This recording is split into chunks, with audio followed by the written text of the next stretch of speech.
All right, we'll wait about 5 seconds for LinkedIn to catch up. If those of you out there can hear me now, that's great.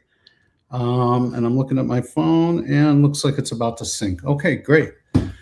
So good afternoon, morning, and evening from wherever you're watching this 21st episode of All Things TAC. We do have another great show today with an all-star cast that I'm going to introduce in just a moment.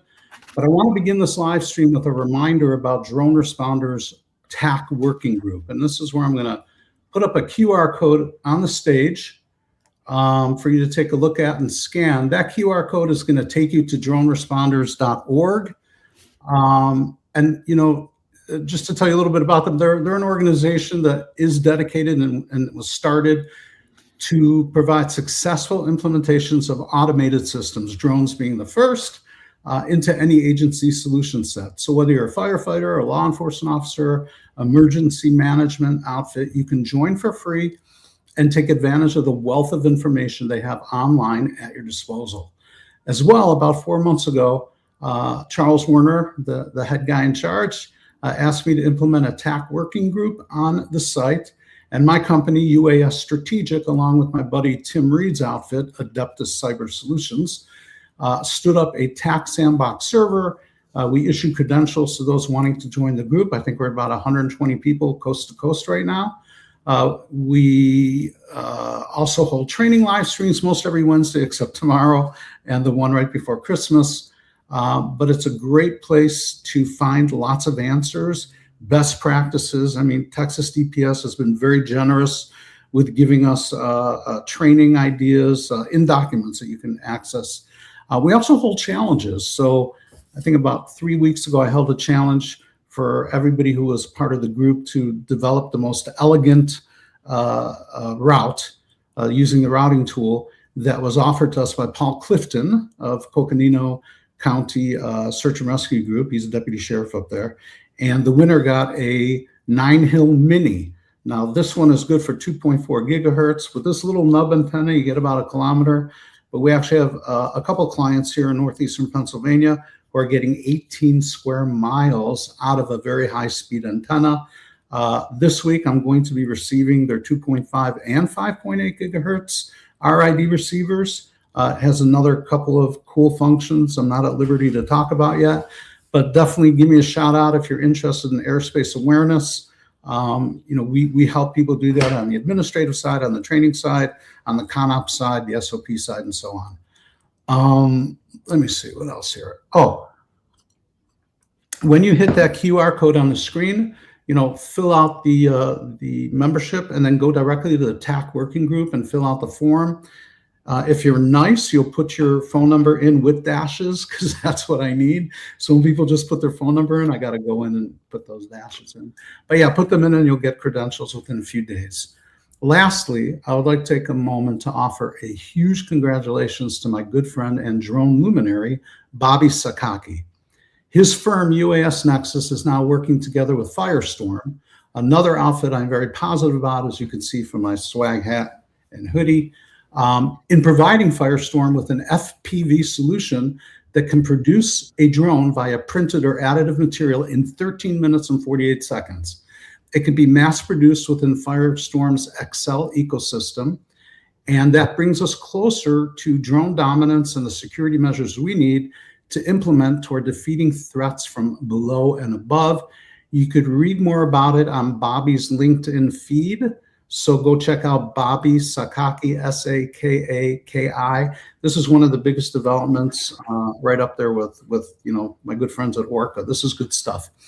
Okay, so now to our regularly scheduled programming, I want to introduce our panelists. Panelist number one with the serious eyes you may have seen on the show's invitation banner is Alex Gorsuch. He is the principal investigator of WearTAC, which is basically tactical assault kits scaled to a freestanding Samsung Galaxy Ultra smartwatch, and the co-founder and CTO of Ascent Integrated Tech. He spent his career leading technical teams to build operationally relevant and scalable solutions to make it never a fair fight for freedom's adversaries.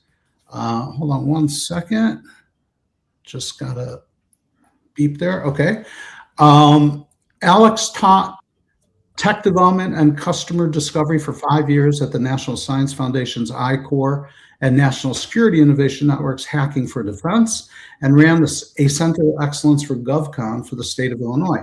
At Ascent Integrated Tech, he is scaling Tactical Assault Kit, as I already mentioned, to Samsung smartwatches through the Wear Tech platform. We're going to talk more about it and how it heightens situational awareness and protects our most important weapon system, which is the dismounted operator. So welcome, Alex. It's great to see you again.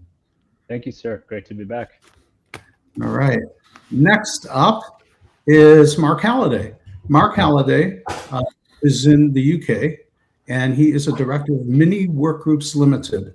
A 10-year British Army veteran, Mark held senior roles in private industry, corporate finance, and government service with blue chip companies, including Philips, Medtronic, and KPMG. And, you know, if you remember, is it Kemper, Peat, Marwick, and Grant? What does it stand for, Mark? Yeah, I long passed into history what the previous companies were.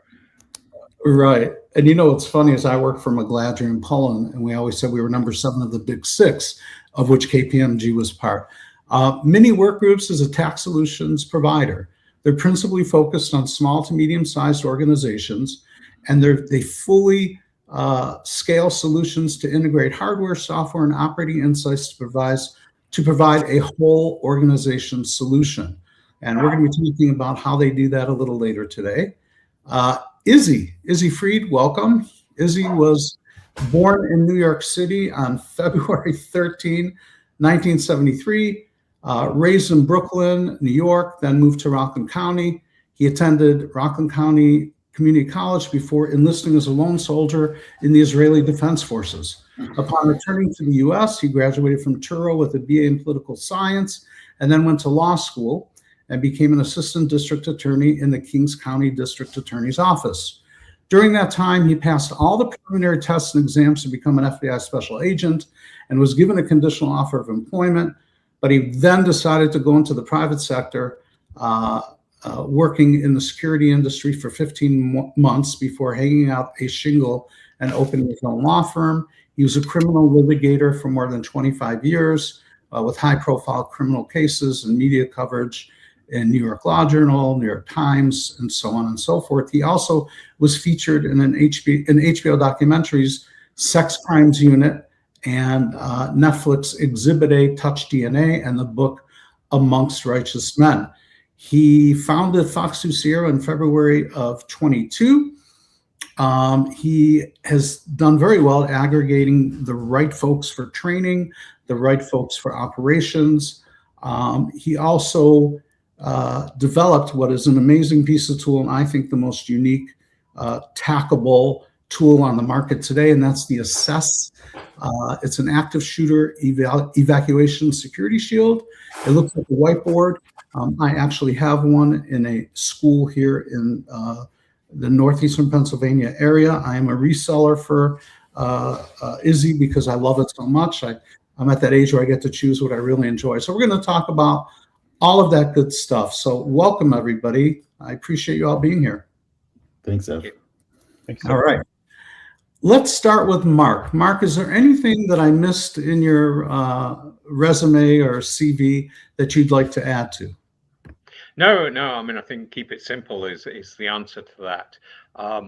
What we are seeing, though, since we last talked, is there's a bit more interest and uptake in the civil side and TAC here in the UK. We're starting to get people see the benefits of it, and that means that we're beginning to do more integration work. And one of the new ones that I think you're doing, and I'd love for you to elaborate on, is you're rolling it out to wildlife rangers in Scotland, along with a trial of the EOTech weapon sensors, which, as being a firearms guy, EOTech is an awesome sight system. And V from VK Sys went over to EOTech and created EOTech, and I'd love to hear more. Yes. So the traditional weapon sensor that you're all familiar with is an AR-15 stock, but of course AR-15 is completely banned here. And for deer control, they are using sort of traditional bolt action hunting rifles.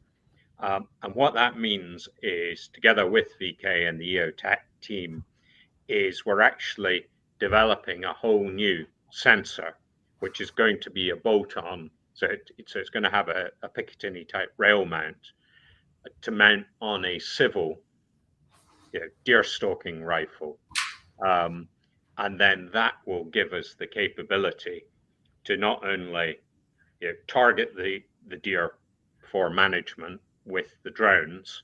So we're integrating drones, we're integrating user management, but also the actual rifles, so that you'll be able to direct the deer manager onto the specific deer that needs to be thinned out of the herd, with a combination of drones, augmented reality, and then integrating the actual weapon sensor into the sort of whole package solution.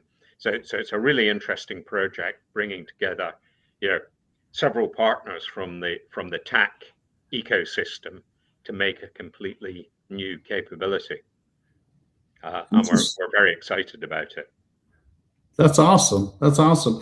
It's funny, being in the firearms world, I've seen pictures of my buddies in the UK using suppressors and using a specific type of an AR-15 that is compliant. So I don't know if that's because they're in Scotland, or if it's a bipod, and all kind of pod manufacturers. His name is Mr. Gearing. You can have an AR-15, but it has to be effectively made a bolt action weapon. You can't have any semi-automatic firearms here. So you effectively have to cycle the action manually after each shot, and giving the sort of the general layout of an AR-15, it's not entirely the easiest thing to do. Okay, well, but obviously for yeah, deer management, in order to ensure a sort of single shot humane dispatch, you need a larger caliber. Right. Well, Marshall, whom we all know, states that if it's legal in the U.S., which it sounds like it is, it would be a good commercial use case for Bass Pro Shops, Cabela's, and so on. And I think it was our last, maybe 1 or 2 episodes ago, Marshall came on and shared how he used ITAC to hunt a Georgia whitetail, and we displayed that up on the screen. So yeah, anyway, we can use that for hunting, for good humane hunting is a good idea, making sure we get that right shot. Okay, let me move over to Alex for a minute. Alex, tell us a little bit about the integrating wearables into existing systems like BATTOC and TAC-GPT. But give us a good primer on wearables in general, and perhaps where you have them happening, and then go into some of those specifics on BATTOC and TAC-GPT. Yeah, sure, absolutely. So I'm a man with a few great loves in his life. 2 of them happen to be wearables and watches, and the other happens to be Tactical Assault Kit. For me, what we're doing with WearTac is we're taking the things that, like, your team member, your QRF, your clandestine force needs, and we're taking those functions that they're doing on your traditional TAC map, and we're putting them easily scaled on the wrist. In terms of where users are using it, we've got 335 across the Department of War today. In 2 or 3 weeks, we're going to have another 385 out there, 385 total. So we're really enhancing the reception and getting more and more out there. And these scan the gamut from around a third of them ish are special forces elements. Around a third-ish are security forces on the Air Force side, and then around a third-ish are sort of interesting different things like Pentagon Force Protection Agency, SEER School, etc. And these users, they really scan the gamut from some of our soft users who either want something which is a upgrade and an easy to use tactical second screen, so to speak, to the ATAC device they're already carrying. Or to some of their quick reaction, clandestine stuff. They can't even carry a phone, but a watch, which just looks like civilian, that's fine for them, right? To be able to quickly drop a point, call an alert, send, receive quick chat, receive a bloodhound to be tasked with a move order, etc. And then some of our security forces and other users, for them, the biggest thing is that it's just easy, right? We've built this to where we can train someone how to use the relevant TAC capabilities in 120 seconds and go, hey, put this on your wrist. If you need help, press that button. If you want to drop a 25-25 delta point, press that button. Now go jump out of that plane. Wow. Can you offer a specific case in which you found that a wearable helped casevac somebody quicker or helped them, save their life? Yeah, absolutely. So one of our big partners is the 88th Air Base Wing Plans and Programs Office at Wright-Patterson Air Force Base, which is colloquially called the Air Force TAC Center of Excellence. They've used it on 3 separate joint airborne operations. So they had Army jumpers come, jump out of a plane, do their job, right? And DAF Medical providing Overwatch. So, exactly like I said, 2 minutes. Hey, put this watch on your wrist. If you need help, press this button. If your heart rate behaves anomalously, I can't talk today, then it'll automatically call an alert for you. The first of 3 jumps was a joint nighttime operation, and they had it on a whole bunch of folks, but chiefly the major who was running that Army unit. He jumped out of the plane. He actually hit the tarmac rather than the grass, fractured his skull. Because it was a joint nighttime operation, would have been hard to find him. They estimate it would have taken like 25 to 30 minutes to locate, stabilize, and extract out to definitive care. But because we had a simple heart rate alert of saying, hey, you need to go get this dude, and here's where exactly he is, we were able to get him located, stabilized, and extracted out in like 15 minutes. Wow. That's what, like a 40% reduction?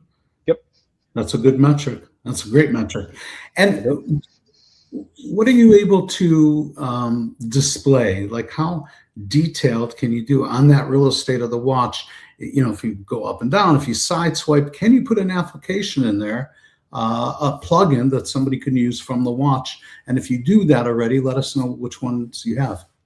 Yeah, so we are fully integrated with a number of fielded systems. So Ditto, for example, that was a 75th Ranger Regiment request. BatDock, for example, we push all of our data into the AMS section of BatDock because it just modifies that outbound COT.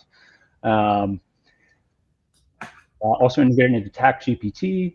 What's really cool about the ecosystem of TAC is because we're speaking COT with everything, there has never been and there will never be a plugin specific to use WearTAC.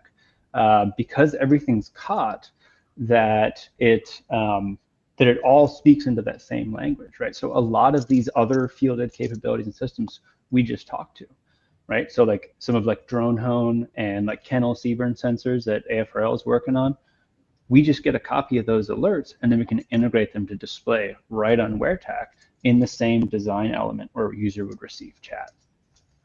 Okay, let me ask Mark, do you happen to have one of his wearables? I do. It's next door. In fact, and interestingly, just this week received logins from Eric at Rain Technology for their Hail, which is also integrated into the watch. So we're just about to start integrating that. And it's a really good example of how, although there's lots of us out there, we're all working together to bolt pieces together and provide, additive capabilities. So, part of the strength of this is there's people like Alex. And it's very interesting. One of the observations I have about the TAC community is we can all get hold of each other. I was going to try and show you a really interesting drone that's being manufactured in the UK, and theoretically would work brilliantly with TAC, except the company that makes it don't answer their phone. So I don't have one here. And would you recommend someone, hey, go out and bet your life on this? Because effectively that's what a lot of this technology is doing there. It's there to protect people's lives. And the difference between good companies in this space and non-players is we all have relationships. We all know we can get hold of each other on the phone. And I think that's one of the real strengths of the TAC world. 100%, 100%. And to your point about Rain and Ascent working together, I'm going to take a little credit for that, because one of our first episodes, I remember talking to Izzy. Izzy was working with me on it. How do we get Rain and Ascent to be on the same show, since they are competitors? They talk to each other. There's a good relationship. As it turned out, they got out on the show, and I think it created more integration than before. Alex, you want to talk that a little bit?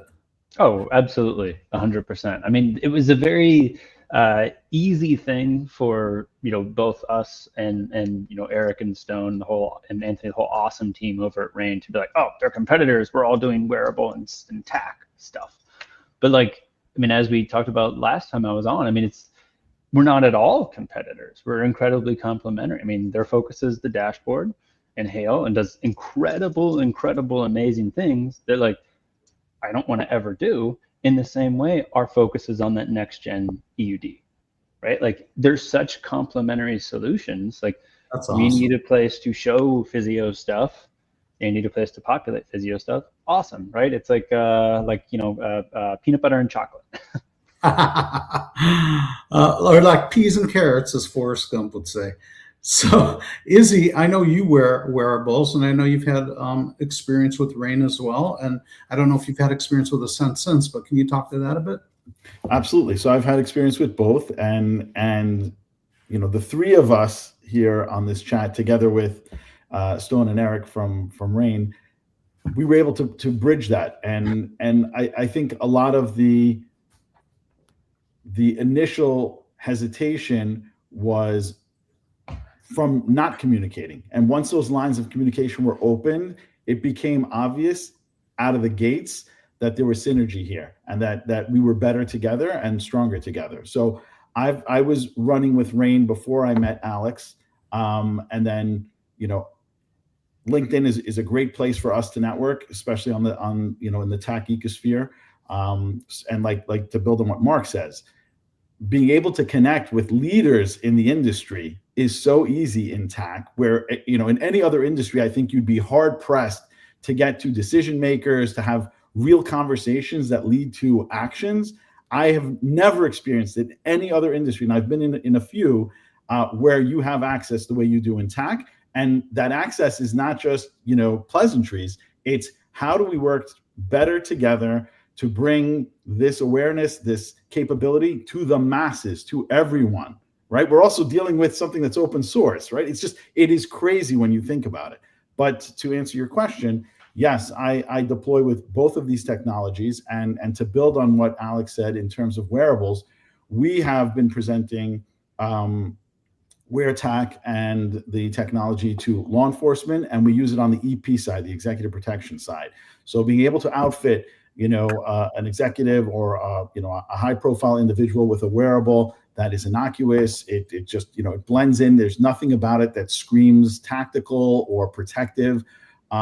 Gives us and the protectee tremendous peace of mind that they can go about their day. They don't have anything bulky on them, and we can track them, and we can track their biometrics. We can track their movement. And if God forbid something were to happen, it's as simple as just doing that with your hand, and you've activated an SOS alert. Let me ask you a question. Can we talk about Louder on this show? We can talk about it generally. Okay. I wouldn't necessarily identify.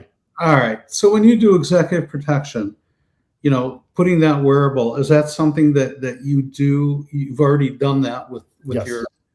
with your principals. Yes. Now let's jump in a little bit more into the whiteboard, Sure. because I think it is the most innovative, novel piece of TAC enabled kit out there. So I'm going to bring that up real quick. I know I have it here. Sure. There we go. So talk to us about Assess, how it came to mind, where it's being used, and so on. Okay, so the Assess board came after Uvalde. Myself, like everybody else that watches, the imagery from Uvalde, it's cringeworthy. You're seeing law enforcement with ballistic shields in hallways while children are still alive, while active shooters still going on, and they're paralyzed. Without getting into the weeds about that incensed me, it enraged me. I had twins who were 8 years old at the time, and I was like, I'm a pretty prepared dude, but it would take me conservatively 20 minutes to get to my kids if I was racing like a bat out of hell. And statistically speaking, these events are over in 6 minutes or less, 5 minutes or less. Average response time for law enforcement is 8 minutes. What can I do to give my kids a tool that gives them the same protection law enforcement has and buys them time until the cavalry arrives? So I'm a little bit of a tinkerer.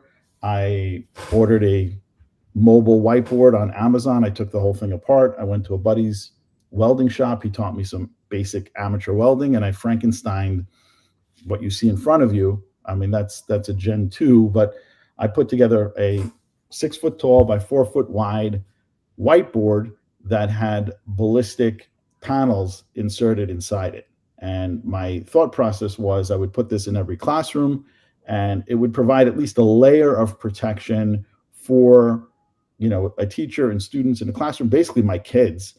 I use my kids as sort of the test dummies. I had my daughter, who was maybe, 50 pounds, sopping wet at the time, move around with one of these by herself, and she had her arm in a cast, and I videotaped the whole thing, and she was able to move it by herself, which gave me confidence that this was a useful piece of kit, even for kids. And my daughter, like I said, was 8 years old at the time. So it's designed to go in the classroom. It can be used to cover the door, right? And it'll mount to the door and the frame around the door. So it essentially turns a classroom into a ballistic safe room.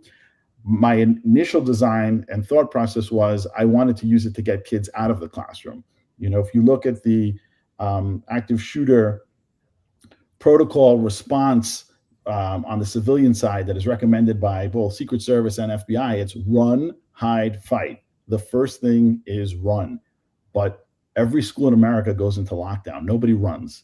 They lock down, they lock the classroom, they shut the lights, and they go in the corner. I don't know if any of you follow David Reedman. He's very, popular on LinkedIn. He's former law enforcement, and he's a consummate, gatherer of statistics and data in the active shooter realm. And his feelings and the statistics demonstrate that that's not a good protocol. Like running and getting away is much better. So the SS board provides you that capability. It's the ability to get out of the classroom behind cover and concealment, ballistic protection, get to an emergency escape, fire escape, or door to the outside, no different than a fire drill, and get away from danger. So that was the thought process and the impetus behind it. And then we upgraded it with TAC capabilities. Once I got immersed into the TAC space and the TAC ecosphere, getting the board connected to teachers and students was one avenue, but getting in front of law enforcement, the people who are actually responding to an active shooter response, was equally important. And it opened up a whole slew of other possibilities that I didn't contemplate when I initially made the board, because I made it for my kids. But then when I got to Texas, it became abundantly clear law enforcement has a presence in many schools. There are departments that are specifically dedicated to the schools, the ISD police, Independent School District Police, and having this capability in a school that they are responsible for responding to was tantamount to them. In fact, we demoed it at an active shooter training that we were doing, and a police chief, I'll mention his name, Art Gamez from Beeville, Texas. He was the first to deploy the SS board tactically. So as a response to an active shooter, the board was deployed and staged outside of the school resource officer's office. And in Texas, they're armed. In that scenario, he ran out of the room, he grabbed the SS board, and he started to hard charge down the hallway behind cover and concealment with another officer. They were ultimately able to engage a barricaded shooter, right, in the scenario. And the shooter had no idea what was coming through the door when the SS board came through the door. And the chief was able to get rounds on the shooter. And it was all caught on the camera system, the security camera system in the school. So none of this was staged, none of this was planned, none of this was choreographed. This was authentic in the moment. And from the time he grabbed that board until he put the shooter down was 58 seconds. So is that one of the videos I've seen that you've sent me? Is that actually real? Okay, see, Yep. I thought that was staged. How do you like that? Okay. No. And one other thing I want to mention is, and then you get back into it, but if you look at the board, and think of a shield that an officer might carry by himself as opposed to those really heavy roller ones, they're covering maybe half their thigh, so the femoral artery, it's covered. But I think, Izzy, you mentioned to me at one point that, one officer said to you, heck, I need both hands on my rifle, and he threw the shield down. Is that correct? That is correct. Yeah, we just ran a training, I'd say, a month ago. And that officer found the handheld shield. We came to a point in the scenario where he had to make entry to a room.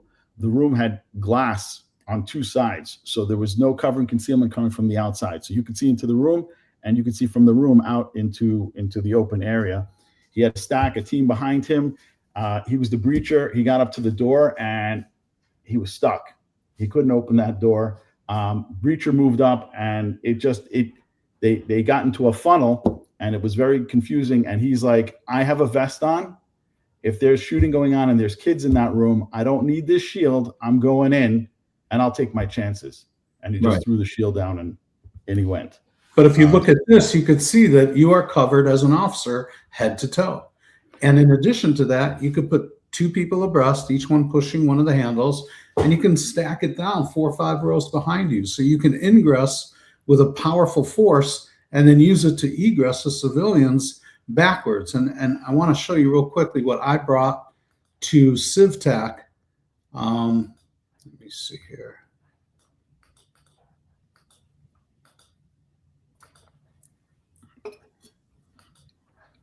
There we go.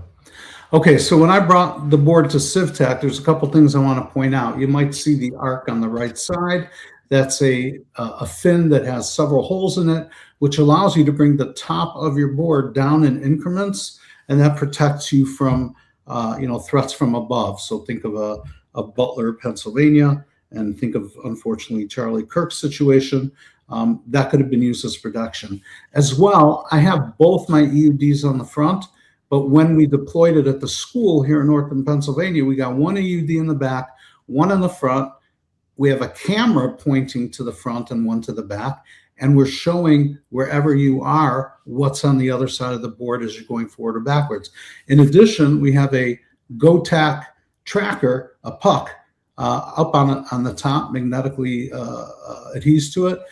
And the security team that's at the school will know where it is. But if you are sharing with law enforcement, which we're working on right now, getting some of our school security teams to get on the same server as some of the agencies so that they know where the assets are when they come there. They know that if, God forbid, there's a shooting at this school, they've got one of these boards. And one agency that came in absolutely loved it.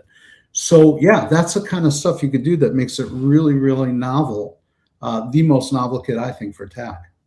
Yeah, so Zev, if you want, I added 2 more images that actually depict and demonstrate what you just said. All right. Oh, so grab that. Let's see here. There's like a large field of view, and then there's like a zoomed in. So here, this is a school here in San Antonio, Texas. The head of security there is a man by the name of John Kane. He's former Secret Service, 23 years in the Secret Service, executive protection for the president, and very forward thinking. And together we partnered, and I believe that they are the first school in the country that has TAC integrated as part of their security infrastructure. They have a operations center, and San Antonio PD and SWAT train there regularly. So that training I was describing with the shield took place on this campus. So they are TAC integrated. Their entire security detail runs around with TAC end user devices. And you can see we have a grid overlay, we have a GRG, a grid reference graph, we have the blueprints of the school superimposed as a rubber sheet into TAC, so that and we have pre-designated staging areas for law enforcement, fire, emergency rescue. We have casualty collection, but everything is planned and plotted out in advance. And then law enforcement will come there routinely and practice and run scenarios, and we'll run that using TAC. If you go to the second image, that's a zoomed in, you'll see there the GoTac tracker identifying the assess board on campus within the GRG, the grid reference graph. And adjacent to it is a response kit. That's an emergency response kit. That's a mobile response kit. So it's truly incredible. If law enforcement had to respond, God forbid, to an active shooter event, they know exactly where on campus a ballistic shield is located. There's one identified here, but they have more on campus, and we're obviously not revealing that for security reasons. But for demonstrative purposes, if I was a law enforcement officer and I needed to get a ballistic shield, I can just open up my TAC app and I can see the layout of the school. I know where the shooter is, where it's been identified, what the quickest route to get there, where my ballistic protection is. And like you said, the assess board has been upgraded, not just with GoTac trackers, but it now has a TAC device on it. So not only can I see the board as it moves through the school, I can see what the board sees. I can see through the board. I don't have to expose any extremities. I don't have to stick my head around the side. Literally, we're using cameras and end user devices on either side so that it's transparent, without being glass. Right. So it's fascinating. Law enforcement, I mean, it's like the stuff that movies are made of. And it's why I'm so grateful to be on a panel with all these, great minds. I'm humbled that I get to work with people like Alex, Mark, and everybody else, and Matt from, GoTac, et cetera, Rain. That's why I said that, this episode is going to be technical and it's going to be realistic and, practical. So I want to move back to Mark for a moment. Mark, I have a slideshow here. Is this a good time for me to bring that up? Yes. Yeah, no, that's it. So this is something that's invented here in the UK for designed for search and rescue. It's an artificial intelligence tool called Focalize, which is designed to find hard to locate people. And I think if we just sort of go through the slides, you can see these slides. You can see on the right-hand one, the tiny red box has picked out someone from that whole sort of forest scene, and you can move on to the next. There's just 3 slides showing the capability of it. Slide, and each time you want me to move, just say next slide. Just move on to the next one now. So again, you can see what on the left-hand side looks like just a bunch of trees, but it's actually found that little purple blob on the bottom of the right hand is a person in amongst those trees. And then I think there's one more of a moorland scene. Yes, so again, a large view, and you can just see at about 7 o'clock on the left-hand image where it's picked up a person out of that sign. So it uses artificial intelligence to assess scenes from drone footage. And so it was designed to either do live video assessment, or it can go back and look at historic videos and see, was there a person actually in this video and did we miss them? Now, the so what of that and the interest of the TAC world is that I'm working with Focalize now to develop a TAC server plugin that will take streaming video as it comes from UAS tool.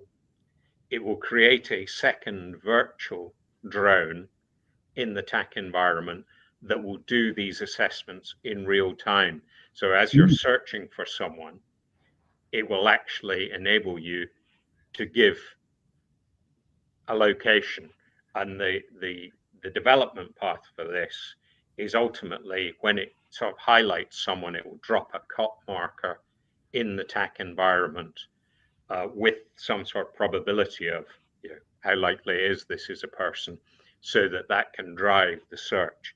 Now, we've literally just last week, so Monday last week, deployed it on a test basis with Paul over at Coconino County in Arizona. Yes. So they have the basic Focalize tool, and they're going to start testing that in their search and rescue team.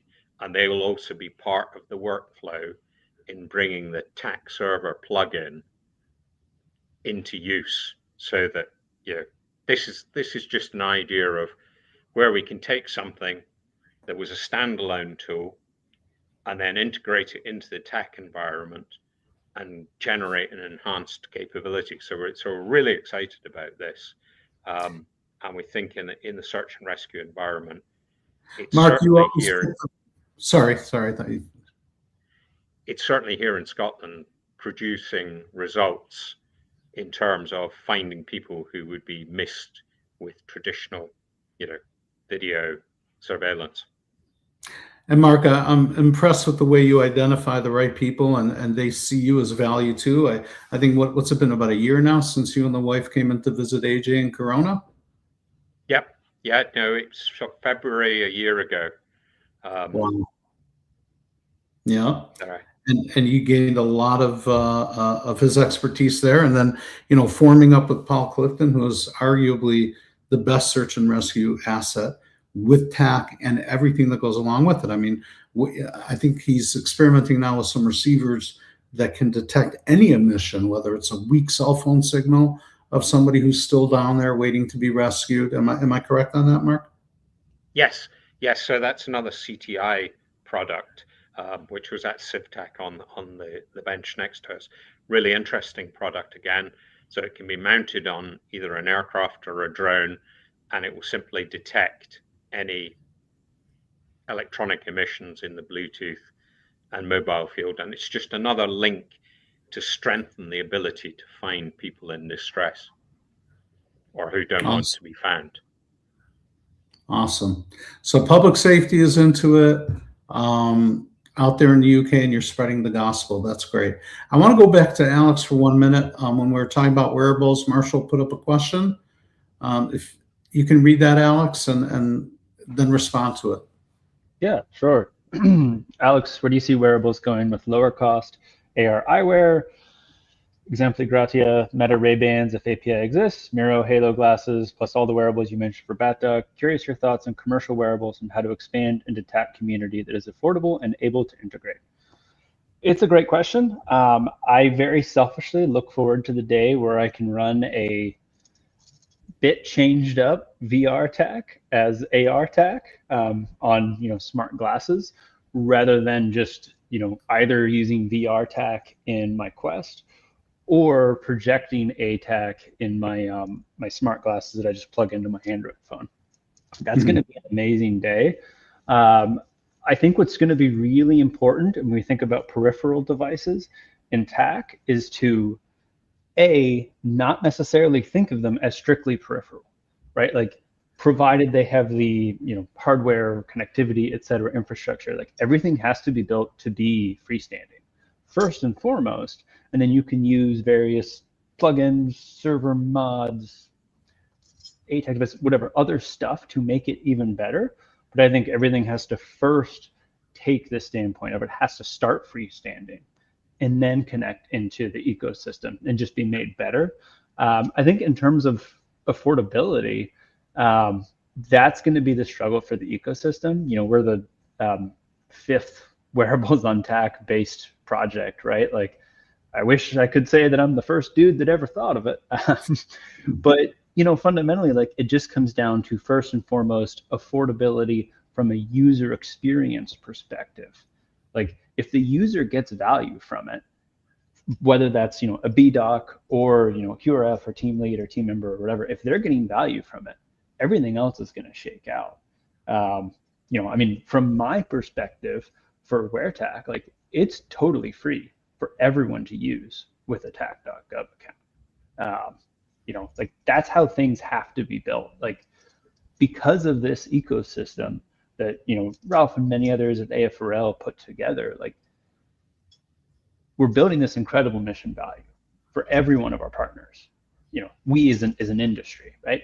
Like, we're building this incredible mission value for all of our partners, whether they're public safety or DAO or, our allies in NATO, whatever, right? But, like, we're building this incredible value, and we need to build things in a way that is coherent to how, like, the ATAC spread model is.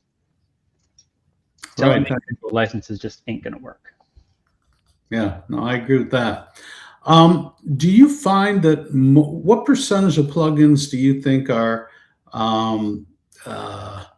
for free? Because they're part of the GovTAC or the GovTAC ecosystem, and what percentage do you think people are charging for?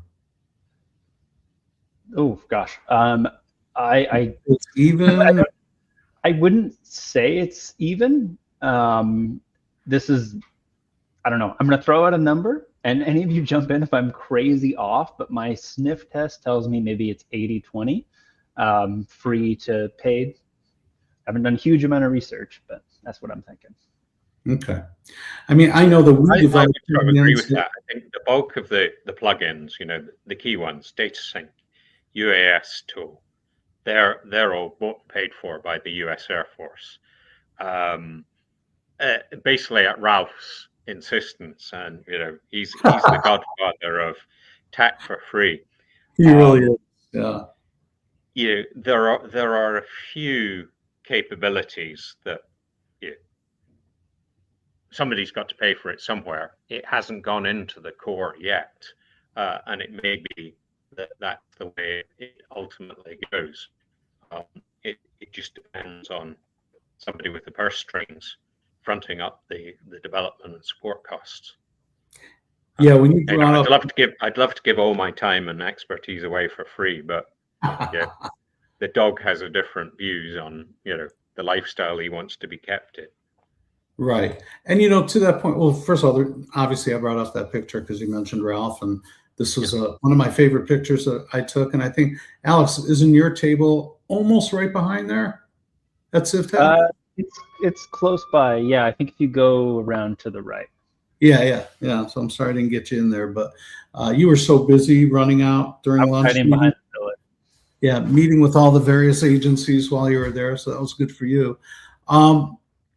What I wanted to bring up is when we talk about plugins. So you look at a plugin like Drone Hone, okay, that's free. But the boys at Nine Hill realized that they can use it to help folks with airspace awareness. And so they created this hardware to be able to sell, to be used with it. So there is a way to give to the ecosystem and make it great for everybody and still find a way to monetize on it. So, keep that in mind. That's I think that what they did was pretty cool. Okay, let me get back to my topics. I know we have a couple others we'd like to cover.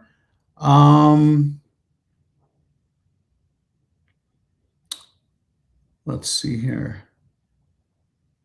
Okay, so WearTAC, talking about plugins and applications. Alex, I want you to talk about how WearTAC is free for any Department of War member to use, so long as they bring their own hardware. And, how did that come to fruition? How did that work out? Yeah, so we made a pretty important decision as a WearTAC investigatory team. Actually, that's expanded to any TAC.gov user. It's free, right? In the same way that ATAC is free for everyone. Like, we need to follow the path of ATAC, of ITAC, of TAC-Aware, of all the other TACX, WinTAC, CloudTAC, all of them, right? Yeah, so it's really built around adoption. Like, if I, sold, whatever, $99 a year for WearTAC, like, would we make some sales? Yes, absolutely. But to me, that is not the path to mission success. Mission success is anyone who needs the capability, right? Provided they get the hardware. We're fortunate to have, like almost $4 million this year from Dow to spread WearTAC to a bunch of people. But that we have the hardware on site, like, WearTAC should be free for everyone, because ATAC is the exact same way. When we get adoption, that's mission success.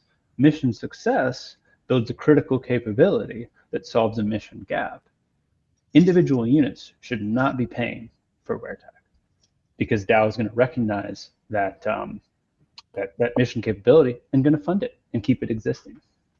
That's wonderful. And which one of you can speak best to the recent GitHub inclusion of the code? Do any of you really know what went on there? Because I can't speak to it. I just know it was a big deal. I think, was it Ralph that put that in there? Ralph. I know Tim was working on it, but can you talk to that, Alex? And what that means?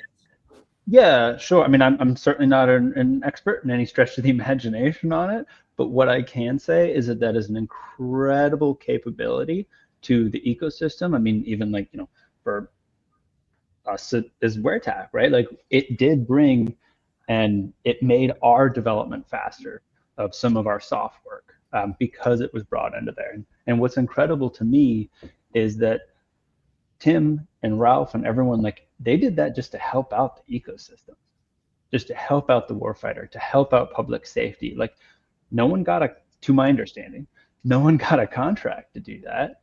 They just did it because it's what was right.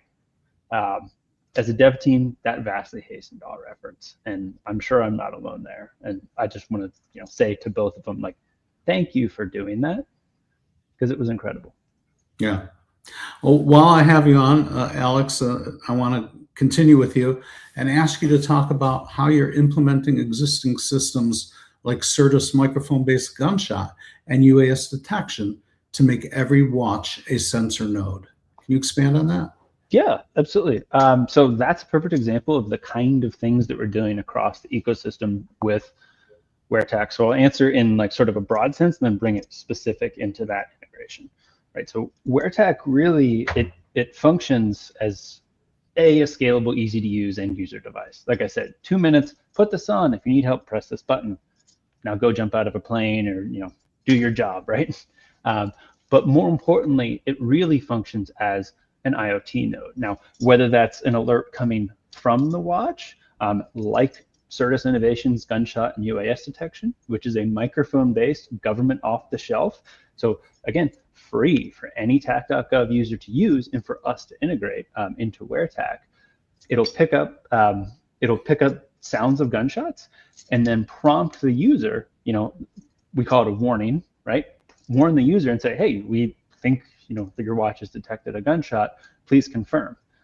Now, if they confirm it, it immediately pops that alert direct to the TAC server. If they, don't answer in 30 seconds or a minute or whatever, right? Like maybe they can't, maybe they have bigger issues, like currently being shot at or firing back, then pressing a button on their watch. Same thing, it'll propagate that alert, and it's all COT, so it just displays across everything, across every TAC permutation, no plugins, no server mods needed ever. But the bigger picture is alerts generating from the watch, whether they're physio or using the environmental sensors, or alerts coming from outside, like I mentioned earlier, like Kennel CBRN and Drone Hone and a few other things, like showing the alerts to the user, right? That's the big picture vision of WearTac, is that it is that IoT node for that warfighter, for that public safety user. Got it. Mark, I'm going to come back to you now. When we were at CivTac, I got to see and touch that brilliant screen behind you. Could you give us a little more information on it? Because I mean, the rest of the people, I know I want one as soon as I need one, which hopefully will be soon, but it's a tremendous piece of kit. So tell us more. Yeah. So the one behind me is the 65-inch version, the same version that we had at CivTac. There's also a 75-inch version. And the thing about it is it's a native Android device. So you can actually touch the screen itself. And it's not so much for the end user, but it's improving and enhancing what happens back at headquarters. Because you can, as you saw when we were at CivTac, you can have 4 or 5 people stood around it. You can do all of the point dropping, shapes, drawing on it. So you can use it as a planning tool rather than doing your plans on a flip chart, ripping it off the flip chart and then having to type it into a system. You can just plan directly the mission on the TAC device and send it out to the end users. So it's about increasing speed of reaction, increasing efficiency of the whole organization, not just what's happening at the tip of the spear. A lot of the focus in the TAC world is about the end users out in the field, and that's great and that's really important stuff. But to get the whole benefit of it, you've got to take the TAC into the whole depth of the organization. So what happens back at HQ is just as important as what's happening out in the field, and allowing people to use them means that you can do your plans more efficiently. You can do briefings more efficiently. And we're having a lot of interest in them from National Guard units around the country, because at the moment what they're doing is they're using a big projector or a big video display, and someone has to stand at the side with a tablet and do the manipulation of the data on it. Whereas with this, the person doing the briefing can brief directly to the situation as it unfolds. And going back to what Izzy was saying about schools and all of that, this is a great for your operations center. You can have all your data feed in real time and take real time decisions. So Right. I And I would imagine if you were a battalion or whatever HQ, and you've got 4 or 5 people that have things they want to talk about, instead of them having to, screencast their EUD to a screen, they can simply walk up and start mapping and drawing and doing what they need to do. And that to me is like the number one value proposition on that. Love it. Yeah, and you can obviously do sort of drone, because it will run UAS tool. You can take live video footage from a drone, and you can also do the gimbal control. So if you're back at headquarters and you say, we want to look there, you can do all of the UAS tool functionality in a big, stand around and let's sort of get a tactical position overview. Right. Every headquarters should have one. Yes, I agree. Izzy, can you kind of end off the main conversations with, what are some of the innovative ways in which you are bringing TAC to the masses who may be, have some other system they've been using and don't want to integrate or don't want to bring it? How do you bring it to them and show them that the interoperability is unbeaten? And how quickly is your methodology good in getting people spun up? Talk to that a little bit. So I'll give you 2 examples. So Sunday, there was the attack in Sydney in Australia, and Sunday evening here in America was the first night of Hanukkah. So a synagogue here in San Antonio was putting on a first night of Hanukkah celebration. They had a helicopter overflight dropping candies. It was very well publicized, and needless to say, they were very concerned for safety and security. Texas DPS deployed to provide optics. They had 5 units out there. Texas DPS, as we all know, has their own TAC server. And to speak to what Mark has been talking about, we deployed drones and ran our drones in TAC.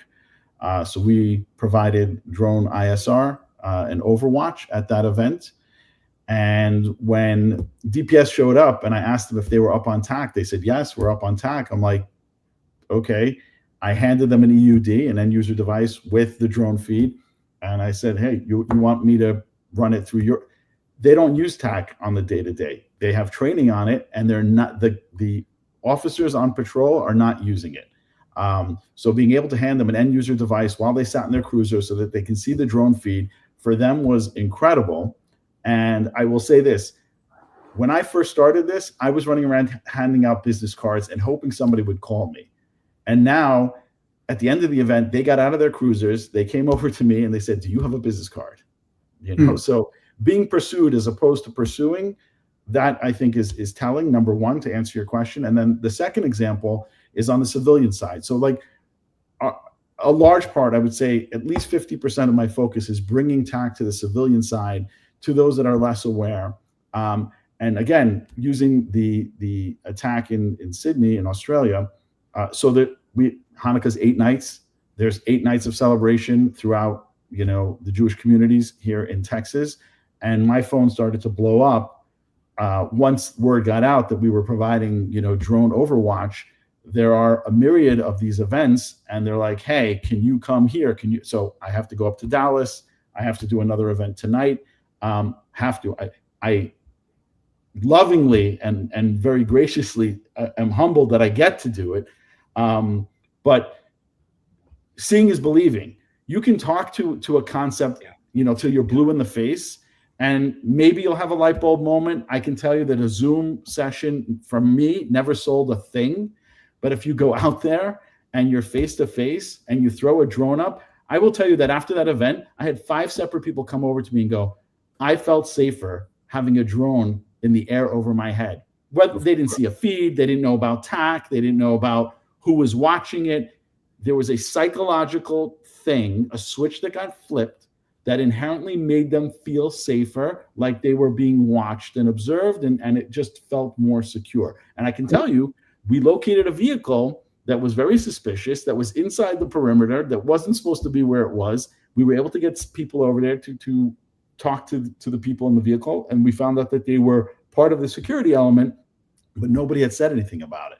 And if I didn't have that drone overhead, there's no way we would have seen them at all. So that's interesting because the drone gave them a sense of calm, but it can also give people who don't know who that drone belongs to a sense of dread.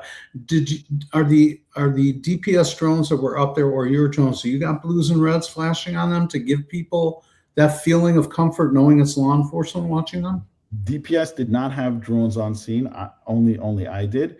I will tell you that we did a Christmas parade the previous Saturday in conjunction with law enforcement.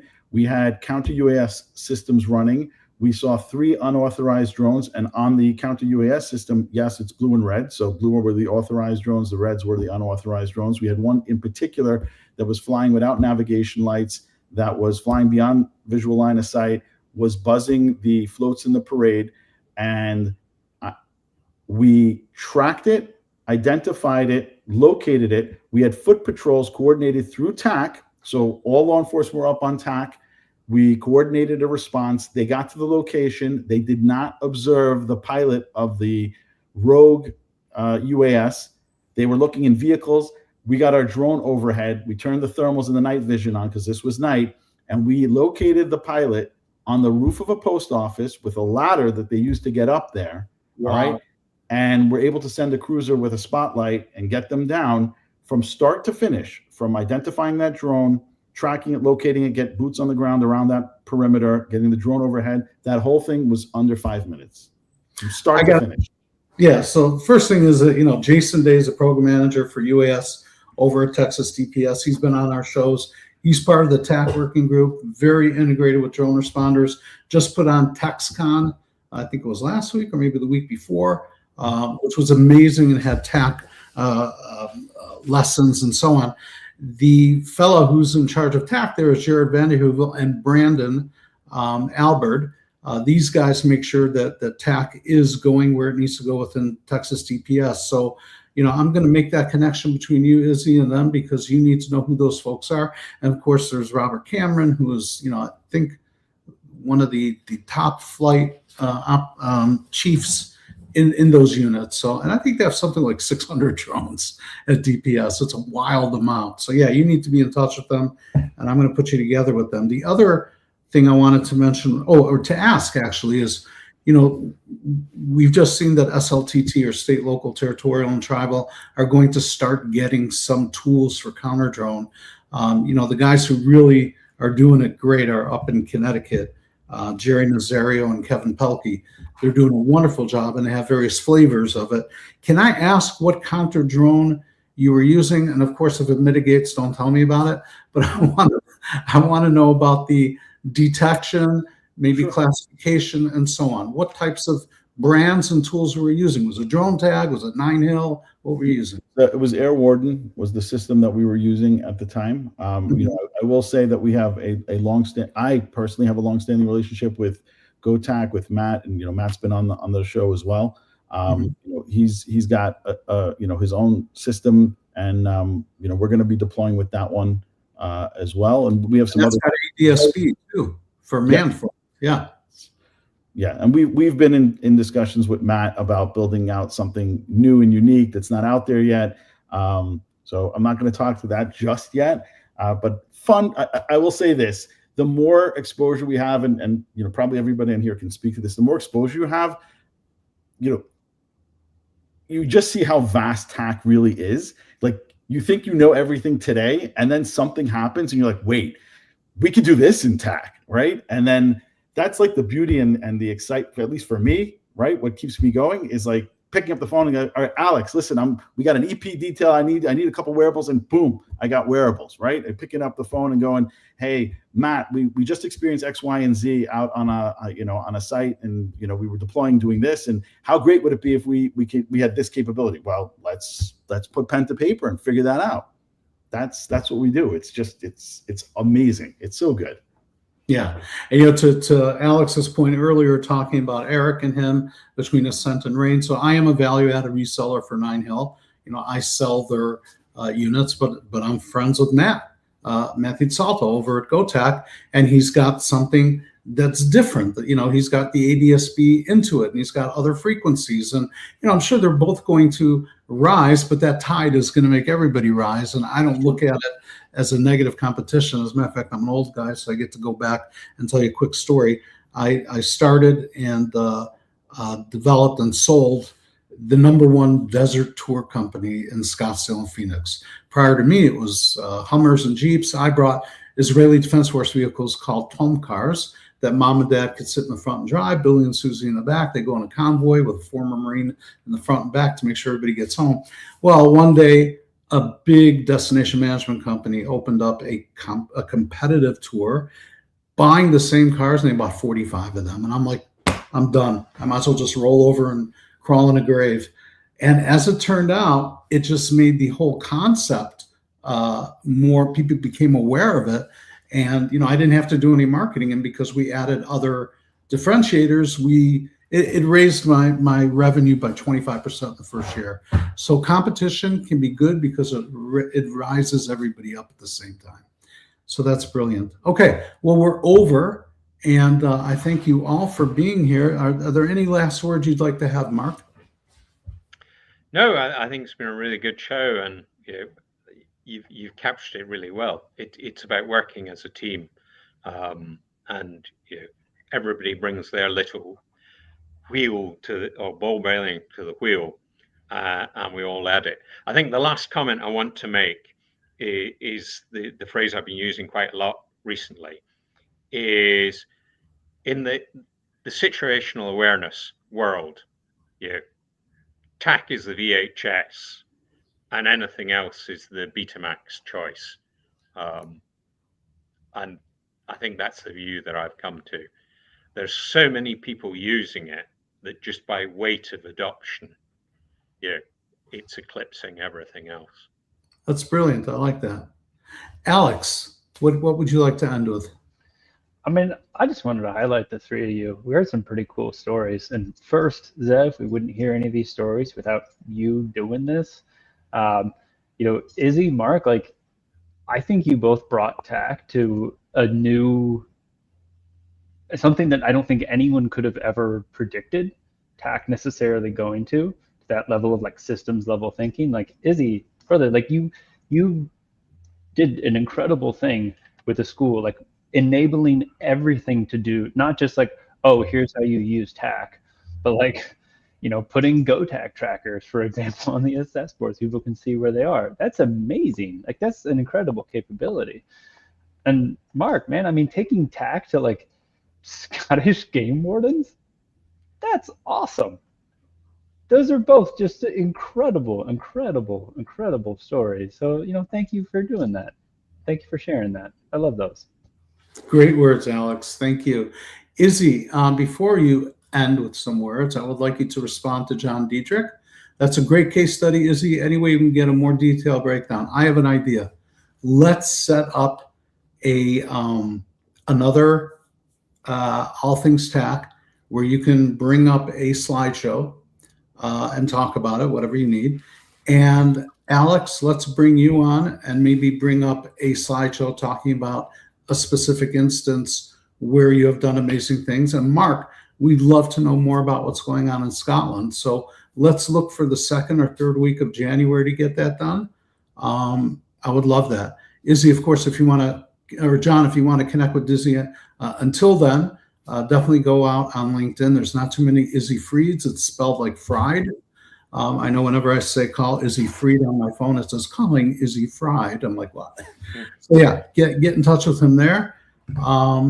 and I'd like to just ask you, Izzy, for any last words, and then we'll sign off. I mean, I'm humbled that I get to sit amongst all of you, and yes, like to echo what everybody said. First, Zev, thanks for creating the space for these conversations to happen. I think it's incredibly important. TAC is infectious, but we do have to work on getting the word out there to those who still are uninitiated.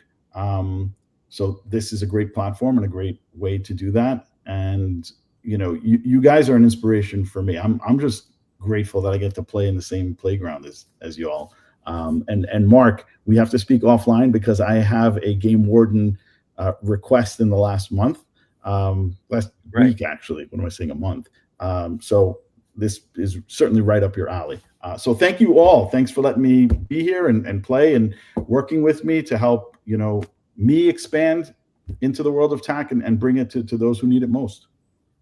Thank you, Izzy. And by the way, the game wardens in Texas, Dustin Jansky or Ryan Cobb, those guys are amazing. They're TAC, geniuses and so on. So yeah, they're into it already, and I'm sure you can make some more inroad there.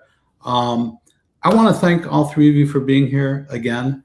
It was wonderful. It's been too long. We're going to do it again and again. And like all of you said, I appreciate being amongst the brain power and the intellectual stimulation that you guys give when it comes to TAC. I also want to wish everybody out there, my Jewish brothers and sisters, a safe and happy Hanukkah for the next 6 days that are out there. And I want to wish all of my non-Jewish friends who celebrate Christmas a wonderful Merry Christmas, because we probably won't see you next week. Looking forward to that. I actually got my first picture of me sitting on Santa's lap at the fire company that I volunteer at. They had Santa there. And they're like, "You never been on Santa's lap?" I said, "No, man, I was born Jewish. I'm 64. So I got that picture and probably put that up on LinkedIn. But yeah, Merry Christmas, Happy Hanukkah, and everybody just love on your families and have a great holiday season. Thank you. Thanks. Thank you.